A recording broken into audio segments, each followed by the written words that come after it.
മഞ്ഞിലാസ് സത്യൻ സേതുമാധവൻ കൂട്ടുകെട്ടിൽ വന്ന ഏറ്റവും നല്ല ചിത്രം അനുഭവങ്ങൾ പാളിച്ചകൾ. മലയാള സിനിമയിൽ ഇറങ്ങിയ ഏറ്റവും നല്ല എനിക്കിഷ്ടപ്പെട്ട ചിത്രം ഏതാണെന്ന് ചോദിച്ചു കഴിഞ്ഞാൽ എനിക്കതിന് ചില എക്സെപ്ഷൻസ് പറയേണ്ടി വരും. അടൂരിൻ്റെ ചിത്രം, അടൂർ ഗോപാലകൃഷ്ണൻ്റെ ചിത്രങ്ങളും ഉത്തരായണം പോലെ നിർമ്മാല്യം പോലുള്ള ചില ചിത്രങ്ങൾ മാറ്റി നിർത്തി കഴിഞ്ഞാൽ ബാക്കി വരുന്ന ചിത്രങ്ങൾ എനിക്ക് ഏറ്റവും ഇഷ്ടപ്പെട്ട ചിത്രം എന്ന് ചോദിച്ചാൽ ഒരു സംശയമില്ലാതെ ഞാൻ പറയുന്നൊരു പേരാണ് അനുഭവങ്ങൾ പാളിച്ചകൾ. കാരണം അതിൽ ഒരു സിനിമാറ്റിക്കായിട്ടുള്ള ഒത്തിരി എലമെൻസ് ഉണ്ട് ആ പടത്തിൽ. അത് ശ്രദ്ധിക്കേണ്ട ഒത്തിരി വിഷയങ്ങളുണ്ട്. സത്യൻ്റെ ഓസ്കാർ ലെവലിലുള്ള പ്രകടനങ്ങൾ, പെർഫോമൻസ് അതിനകത്ത് നിറയുണ്ട്. അതുപോലെ ഷീലയുടെ ഏറ്റവും നല്ല പെർഫോമൻസ്, തിരക്കഥയുടെ ഒരു പ്രത്യേകം, പിന്നെ ഈ ഒരു എന്താ പറയുക യൂണിവേഴ്സൽ ഇതുള്ളൊരു ഇതാണ് തൊഴിലാളി വർഗത്തിൻ്റെ ആ ഒരു തൊഴിലാളി സമരങ്ങളുടെ, തൊഴിലാളി വർഗത്തിൻ്റെ അവരുടെ സ്വഭാവം, അവരുടെ അവസ്ഥകൾ, ഇതിൻ്റെയൊക്കെ പശ്ചാത്തലത്തിൽ വെറും കുറച്ച് 3-4 ക്യാരക്ടേഴ്സിനെ വെച്ച് എടുത്തിരിക്കുന്ന ഒരു ചിത്രം, മെനഞ്ഞിരിക്കുന്നൊരു കഥ. അത് തകഴിയുടേതാണ് നോവല്. അനുഭവങ്ങൾ പാളിച്ചകൾ എന്നുള്ള പേരിൽ തന്നെ ചെറിയൊരു നോവലാണ്. അധികം പേജ്, ഒരു 150 പേജോ അത്ര രണ്ടൊക്കെ ഉള്ളൂ. ഞാൻ പണ്ട് വായിച്ചാണ്. ഇപ്പോൾ എൻ്റെ എത്ര പേജ് എന്നുള്ളതൊന്നും ഞാൻ ഓർക്കുന്നില്ല. അത്ര ചെറിയൊരു നോവലാണ്. അതിനെ ബേസ് ചെയ്തിട്ടാണ് ഇങ്ങനൊരു സിനിമ മഞ്ഞിലാസ് എടുക്കാൻ തീരുമാനിക്കുന്നു. അത് സത്യൻ്റെ അവസാനകാല ചിത്രങ്ങളിൽ എന്താ ഈ അണയാൻ പോകുന്ന ജ്വാല ആളിക്കത്തും എന്നൊക്കെ പറയുന്ന പോലെ സത്യൻ്റെ എന്തൊരു രസകരമായ പെർഫോമൻസ് ആണെന്നറിയും. ഒരു അധികം ഡയലോഗുകളൊന്നും സത്യന് പറയാനായിട്ടില്ല, പറയാൻ കൊടുക്കുന്നില്ല. ഡയലോഗൊക്കെ വളരെ കുറവാണ്. പക്ഷേ ഉള്ളിലുള്ള ഈ ആന്തരിക സംഘർഷങ്ങൾ ഇങ്ങനെ മുഖത്ത് ഉരുണ്ടു കൂടുന്നത് കണ്ണുകളിലും ചുണ്ടിൻ്റെ കോണിലും കണ്ണിൻ്റെ കോണിലും കവിളിലും ഒക്കെ ആയിട്ട് ഇത് നമുക്കത് പഠിച്ച് എത്ര വട്ടം എനിക്ക് തോന്നുന്നത് ഞാനൊരു 50 തവണയല്ല ഞാൻ ആ സിനിമ കണ്ടിരിക്കുന്നത്. ഇപ്പോഴും കണ്ടു കഴിഞ്ഞാൽ ഒരു പുതിയ പടം കാണുന്നത് പോലെ തന്നെ അത് കണ്ടിരിക്കാൻ പറ്റും എന്നുള്ളതാണ്. ഇതിൻ്റെ ഓപ്പണിങ് തന്നെ വളരെ രസകരമാണ്. ഇതിൽ ഇരുട്ടുള്ള, സാധാരണ സിനിമയിൽ ഇരുട്ട് കാണിക്കുക എന്ന് പറഞ്ഞാൽ പകലാണോ രാത്രിയാണോ എന്നുള്ള നമുക്ക് തിരിച്ചറിയാൻ പറ്റില്ല. പക്ഷേ ഇത് നല്ല ഇരുട്ടത്ത് തന്നെ, അത് ഈ രാത്രി തന്നെ എന്നുള്ളൊരു തോന്നൽ, അത് ഇരുട്ടത്ത് തന്നെ നമുക്ക് ഫീൽ ചെയ്യും.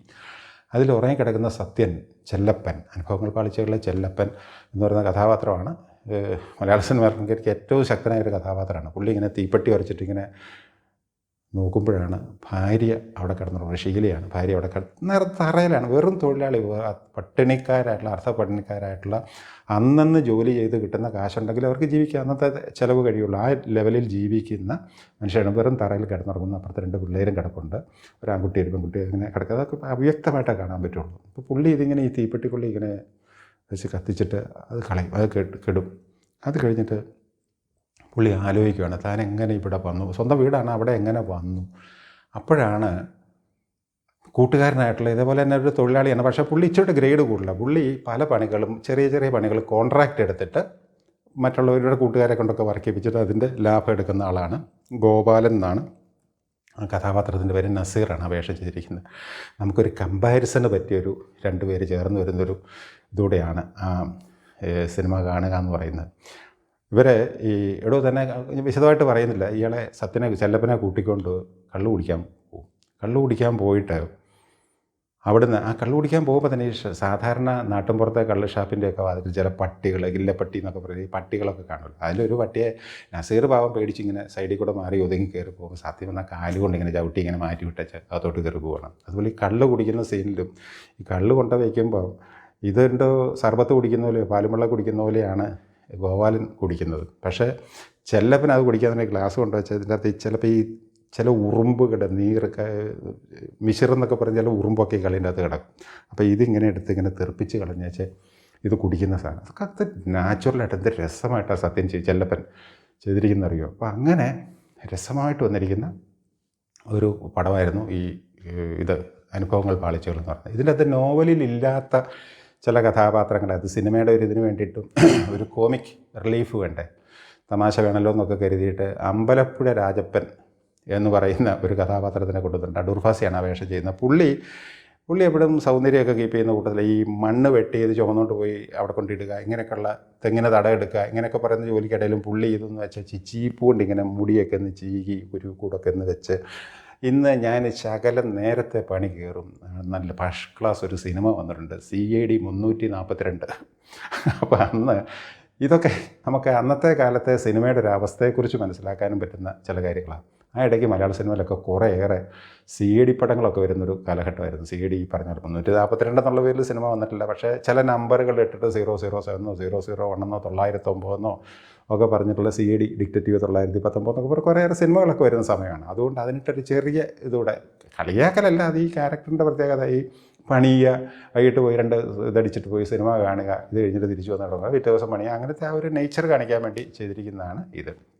അങ്ങനെ ഈ സത്യൻ ചെല്ലപ്പൻ തീപ്പെട്ടിക്കൊള്ളി ഉരച്ച ആ വെളിച്ചത്തിൽ ഇങ്ങനെ ഇയാൾ ഓർമ്മകളിലേക്ക് പോവുകയാണ്. ഓർമ്മകളിലേക്ക് താൻ എങ്ങനെ ഇവിടെ വന്നു, ഷാപ്പിൽ വെച്ച് ഗോപാലൻ കള്ള് വാങ്ങിച്ചു തന്നു, അത് തനിക്ക് വേണ്ടാന്ന് പറഞ്ഞിട്ട് നിർബന്ധിച്ച് അയാൾക്കൊരു കോൺട്രാക്റ്റ് കിട്ടി, എൻ്റെ അഡ്വാൻസ് കിട്ടിയതാണ്, നമുക്കൊന്ന് ആഘോഷിച്ച് കളയാം എന്നൊക്കെ പറഞ്ഞിട്ട് ഇത് അങ്ങനെ കുടിപ്പിച്ച് ലക്ക് കെട്ടവനാക്കിയിട്ട് തന്നെ ഉറക്കിക്കിടത്തിയിട്ട് തൻ്റെ ഭാര്യയുടെ കൂടെ ഒരു സമാഗമം ചെയ്തതാണോ, ഭാര്യയുമായിട്ട് ചേർന്നുള്ളൊരു വീഴ്ച നടന്നതാണോ ഗോപാലൻ്റെ എന്ന് ഇയാൾ സംശയിക്കുകയാണ് ചെല്ലപ്പൻ.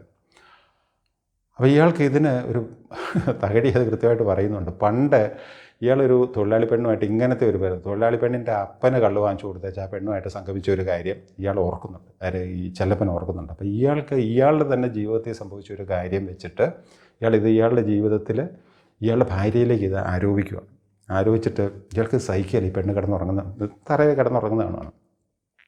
ഈ തീപ്പെട്ടിക്കൊള്ളി വെട്ടത്തിൽ ഇങ്ങനെ കണ്ടിട്ട് ഇയാൾ ഈ കാലിങ്ങനെ നീട്ടി കാലുകൊണ്ടുള്ള ഒറ്റ ചവിട്ട് കൊടുക്കുക ഇതിൻ്റെ പുറകുവശത്ത്. ഇന്നാണെങ്കിൽ അയ്യോ സ്ത്രീപീഡനമാണേ, സ്ത്രീയെ പീഡിപ്പിക്കുന്നേ, സ്ത്രീയുടെ ഇത് മോശമായിട്ട് കാണിച്ചതെന്നൊക്കെ പറഞ്ഞുകൊണ്ട് ഇപ്പോൾ ആൾക്കാരെല്ലാം കൂടെ ബഹളം വയ്ക്കും. അന്നത്തെ സിനിമയിൽ വന്നൊരു സീനാണ് ഭർത്താവ് കിടന്നുറങ്ങുന്ന ഭാര്യയ്ക്കിട്ട് ഒരു ചവിട്ട്, ഒരു തൊഴിക്ക് ഇതിൻ്റെ കച്ചവടം ഒതുക്കിക്കളയും ഞാൻ എന്ന് പറഞ്ഞുകൊണ്ടാണ് ഈ തൊഴി സത്യൻ കൊടുക്കുന്നത്. വളരെ രസം. ഉറങ്ങി കിടക്കുന്ന ഭാര്യ ഞെട്ടി എഴുന്നേക്കും. ഇത് എന്ത് പണ്ടാരം ഇതെന്ന് വെച്ചുകൊണ്ട് അവരുടെ മുഖത്തുള്ള ദേഷ്യവും വിഷമവും ദുഃഖവും ഇത് എങ്ങനെ ഇത് നേരിട്ട് അനുഭവിച്ചല്ലേ പറ്റുള്ളൂ.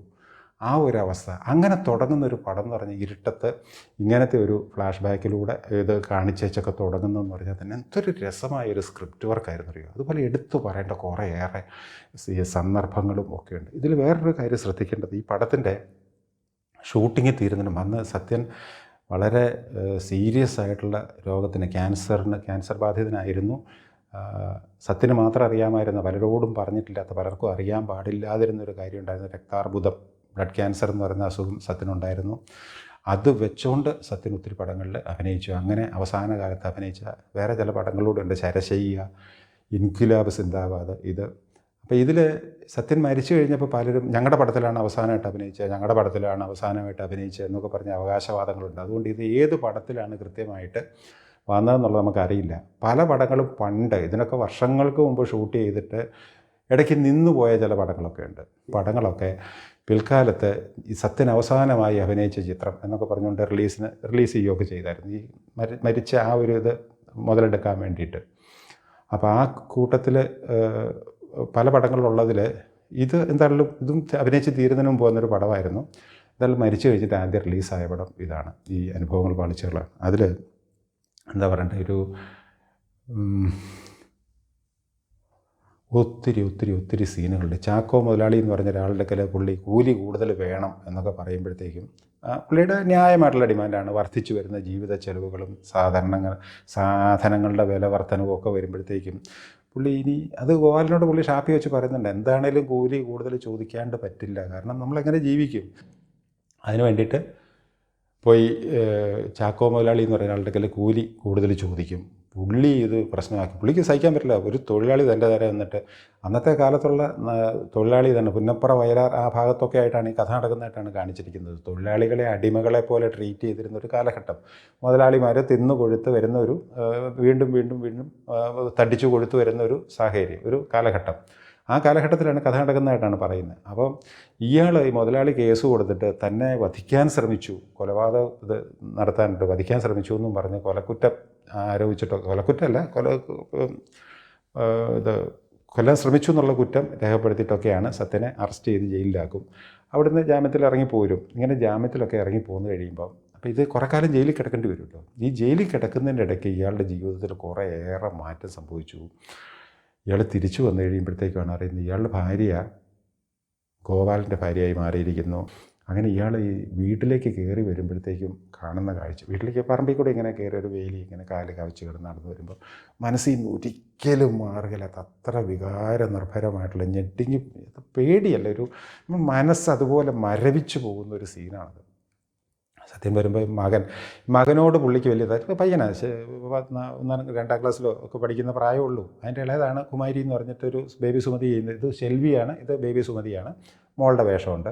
അപ്പോൾ ഈ മോളാണ് യഥാർത്ഥത്തിൽ സത്യൻ്റെ മോളെന്നും മറ്റേത് വേറെ ആരുടെയോ മകനാണ്, തൻ്റേതല്ല, ബയോളജിക്കൽ ഫാദർ താനല്ല എന്ന് സത്യൻ ഉറച്ചു വിശ്വസിക്കുന്നു. അതുകൊണ്ട് ആ പയ്യനെ പുള്ളിക്കാരൻ മൈൻഡ് ചെയ്യല. ഈ പെങ്കൊച്ചിനെ വിളിച്ചുകൊണ്ട് പോയിട്ട് ചായക്കടയിൽ കൊണ്ടുപോയി ദോശയൊക്കെ വാങ്ങിച്ചു കൊടുത്ത് ഇവളി വിരലും ഒക്കെ നക്കിക്കൊണ്ട് രാവിലെ നടന്നു വരുന്നത്, അങ്ങനെയുള്ള സീനുകളൊക്കെ ഉണ്ട്. അപ്പോൾ ഈ ചെറുക്കനാണെങ്കിൽ, ഈ മോനാണെങ്കിൽ ഇത് വലിയ വിഷമമാണ്. കാരണം അവനൊരു തെറ്റും ചെയ്തിട്ടില്ലല്ലോ. അയാൾ അച്ഛൻ ഇയാളുടെ മകനല്ല എന്ന് പറയുമ്പോഴത്തേക്ക് എന്ത് ചെയ്യാം, ഈ കൊച്ചിന് എന്ത് ചെയ്യാൻ പറ്റും? ഈ കൊച്ചി ഇയാളെ കണ്ട സന്തോഷത്തിലൊന്നും ചിരിച്ചിട്ട് പിന്നെ പുള്ളിക്കൊരു പേടിയാവും. എന്നാലും അച്ഛാ എന്ന് പറഞ്ഞുകൊണ്ട് ഓടി വരുമ്പോൾ സത്യനവനോട് താല്പര്യമില്ല, തൻ്റെ അല്ലല്ലോ എന്നൊരു ധാരണയാണല്ലോ. നോക്കിയിട്ട് കുമാരിമോൾ എന്ത് ചെയ്യുമെന്ന് ചോദിക്കും.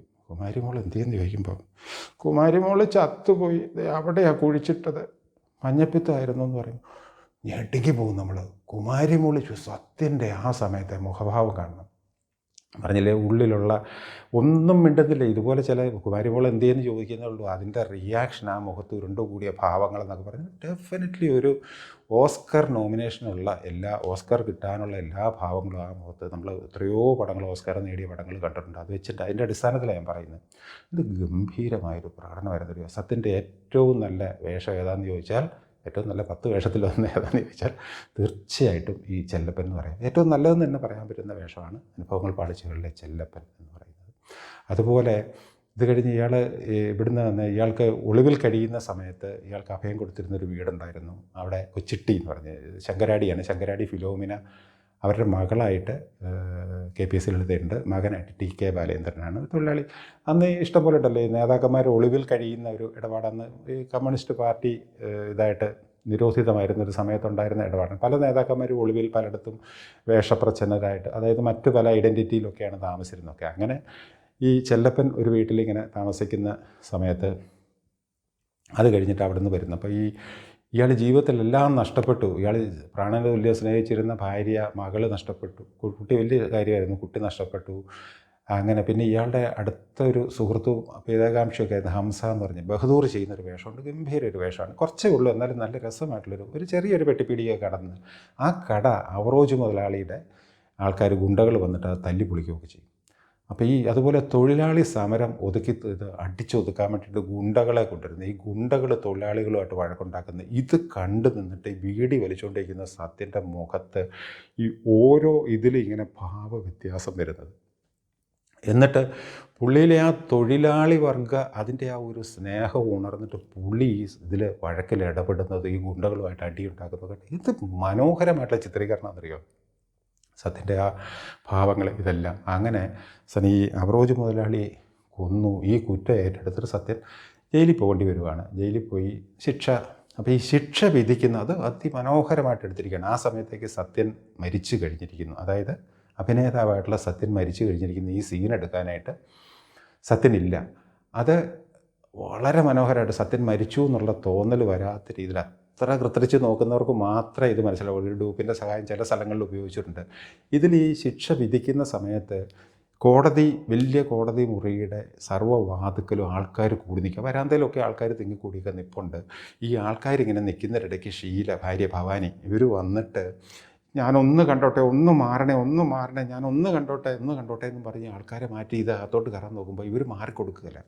അങ്ങനെ അവിടെ ഇരുന്ന് കരയേണ്ടി വരുന്നൊരു അവസ്ഥ. അത് സത്യൻ്റെ അസാന്നിധ്യത്തിലാണ് അങ്ങനെ ഷൂട്ട് ചെയ്യേണ്ടി വന്നതെങ്കിലും വളരെ ബ്രില്യൻ്റ് ആയിട്ടുള്ളൊരു വർക്കായിട്ട് തോന്നി. കാരണം ആൾക്കാർ കൂടി നിൽക്കുന്ന അവർ മാറിക്കൊടുക്കുകയില്ല. അപ്പോൾ ഇവളെങ്ങനെ അതിൻ്റെ അകത്തോട്ട് കയറാൻ പറ്റില്ല, കോടതിക്കകത്തോട്ട്. അതിമനോഹരമായിട്ട് ചെയ്തിരിക്കുന്ന ഒരു സിനിമയായിരുന്നു ഈ അനുഭവങ്ങൾ പാളിച്ചകൾ എന്ന് പറയുന്നത്. പിന്നെ ഇതിൽ പാട്ടെന്ന് പറഞ്ഞാൽ അതിസുന്ദരങ്ങളായിട്ടുള്ള പാട്ടുകളുണ്ട്. ഇതിലെനിക്കൊരു നല്ല ഒരു വിപ്ലവ ഗാനം, അത് വയലാർ ദേവരാജൻ എന്ന് പറയുമ്പോൾ അറിയാമല്ലോ, വിപ്ലവത്തിൻ്റെ പ്രത്യേകിച്ച് വയലാറിൻ്റെ ഒക്കെ പശ്ചാത്തലത്തിൽ വരുന്ന ഇത് കമ്മ്യൂണിസ്റ്റ് പാർട്ടിയുടെ ഒക്കെ സപ്പോർട്ടിംഗ് ആയിട്ട് വരുന്നൊരു പാട്ടെന്ന് പറയുമ്പോഴത്തേക്കും അറിയാമല്ലോ. അത് സർവ്വരാജ്യത്തൊഴിലാളികളെ സംഘടിക്കുവിൻ, സംഘടിച്ചു സംഘടിച്ചു ശക്തരാകുവിൻ. അതിമനോഹരമായിട്ടുള്ളൊരു വിപ്ലവഗാനാണ്. ഇത് ടൈറ്റിൽ സോങ്ങായിട്ടാണ് അവർ ഉപയോഗിച്ചിരിക്കുന്നത്. പിന്നെ ഈ സത്യൻ ഒളിവിൽ കഴിയുന്ന സമയത്ത് അവിടെ ഈ ലളിത KPSC ലളിത പുള്ളിക്കാരിക്ക് സത്യനോട് വലിയ ആരാധനയാണ്. അങ്ങനെ അവിടെ വെച്ച് പാടുന്ന ഇവള് പാടുന്നൊരു പാട്ടായിട്ട് നല്ലൊരു പാട്ടുണ്ട്. കല്യാണി കളവാണി ചൊല്ലമ്മിണി ചൊല്ല വെള്ളിത്താഴ്വര പൂത്തിറങ്ങിയതാൺ പൂവോ പെൺപൂവോ ആൺപൂവാണേലമ്പലപ്പുഴയുണ്ണിക്കണ്ണനു പൂജയ്ക്ക് പെൺപൂവാണേലാഹ മറ്റൊരു കാർവർണ്ണനുമാലയ്ക്ക് കല്യാണി കളവാണി. നല്ല രസമുള്ളൊരു പാട്ടാണ്. നീലാംബരി രാഗം. അങ്ങനെ നല്ലൊരു പാട്ടുണ്ട്. പിന്നെ ഈ കുമാരിമോള് മരിച്ചുപോയി എന്നൊക്കെ പറഞ്ഞ് അവിടെ നിന്നൊക്കെ പോന്നു കഴിഞ്ഞിട്ടുള്ളൊരു പാട്ടുണ്ട്. സത്യൻ്റെ എന്ത് രസമായിട്ട് എടുത്തിരിക്കുന്നറിയോ സത്യൻ്റെ മുഖഭാവങ്ങൾ ഇതെല്ലാം. പ്രവാചകന്മാരെ പറയൂ പ്രഭാതമകലയാണോ, പ്രപഞ്ചശില്പികളെ പറയൂ പ്രകാശമകലയാണോ. ആ ഒരു പാട്ട്. പിന്നെ ഈ സത്യനെ തൂക്കി കൊല്ലാനായിട്ട് കൊണ്ടുപോകുന്ന സീനിലൊരു പാട്ടുണ്ട്. അശരീരി പോലത്തെ ഒരു പാട്ടുണ്ട്. അത് അഗ്നിപർവ്വതം പുകഞ്ഞു ഭൂചക്രവാളങ്ങൾ ചുവന്നു മൃത്യുവിൻ്റെ ഗുഹയിൽ പുതിയൊരു രക്തപുഷ്പം വിടർന്നു അങ്ങനൊരു പാട്ട്.